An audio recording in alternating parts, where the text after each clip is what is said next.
Мына жерде мынау кім? Білесейші? Тоқтат берген. Қайқа жауып кеттің, Жүргізіп, ары үстінде жүрмін. Үстінде жүрмін. Не үстінде жүрсің? Айтады, мейормен наболда жауап берсін, наболда жауап берсін. Мынау вообще жүдеп кеткенмін. Не істеп жүдеп жүрсің? Стриннен ақша табасың ғой. Мына шаш қайда?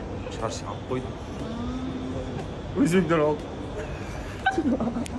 Ал біз кинодан шықтық, және де өте керемет ощущение да, прям весь фильм просто күліп өткіздік. Және де көп менің подписчиктарым жазып жатыр екен, бұл қырғыздың киносы деп. Я, бұл қырғыздың Аяш деген фильмнен алынған болған. Және де қасында түсірілген родной фильмінде режиссері, сол режиссер, қырғыз режиссері. Бұл енді қалай, мысалға бәріне ұнағаннан кейін көбісі Қазақстанға аударады, немесе российский фильмдарды қазақтарға аударады, сол сияқты бұл да бір режиссердің тек қана қазақшаға аударғаны. Және де өте бір қызығы, біз кинотеатрда отырған кезде главный рөлдағы Сапар бізбен бірге бір кинотеатрда отырыпты. Бүгін маған посылка келді. Raustore.kz-тен әдемі бір заттар. Бірге ашып көрсетейік,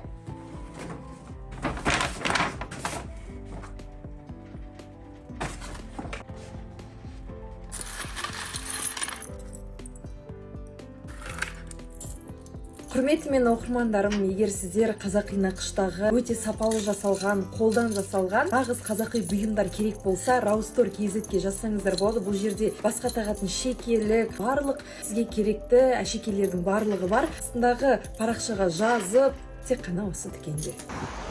Достар, далада жаңбыр жауып жатыр. Кеше Мейірбек айтқандай, девушка дождя болдым ғой, мен далаға шықпаңыздар. Бүгін жаңбыр жауды бірдеңе бүлдіріп қоюларыңыз мүмкін. Ал қазір мен жұмысқа келдім.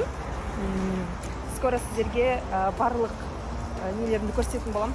Киімдерімді, товарларымды пока что технически открытие болып жөнделіп жатырмыз. Ашылады, көрінді, мен келсем ашылады.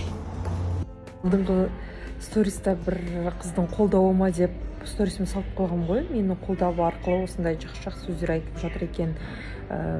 Адам өзін кешіре білу керек, мотивация маған беріп жатыр деп ойлап қолдаушым екен деп салсам, маған өзімнің апаларым жіберіп жатыр да, сен туралы осындай нәрселер айтылып жатыр деген сияқты. Маған менің рұқсатымсыз, менің жылымның, уақытымның, жаңағы жасым, сандарым арқылы кәдімгідей расклад жасап жұмыс жасайын деп жатыр ма, бір нәрсе ғой. Түсінбей қалған соң, короче, өшіріп тастадым. Мен негізі андай қолдау көрсеткен адамдарға өзіме сторисқа салып сөйтемін да барлығын. Что-то мына кісі артық кеткен сияқты. Мені не істеп жатыр, короче, түсінген жоқпын мен. Салмаймын енді ешқандай қолдаушылардың несін құрсын. Вы что так делаете?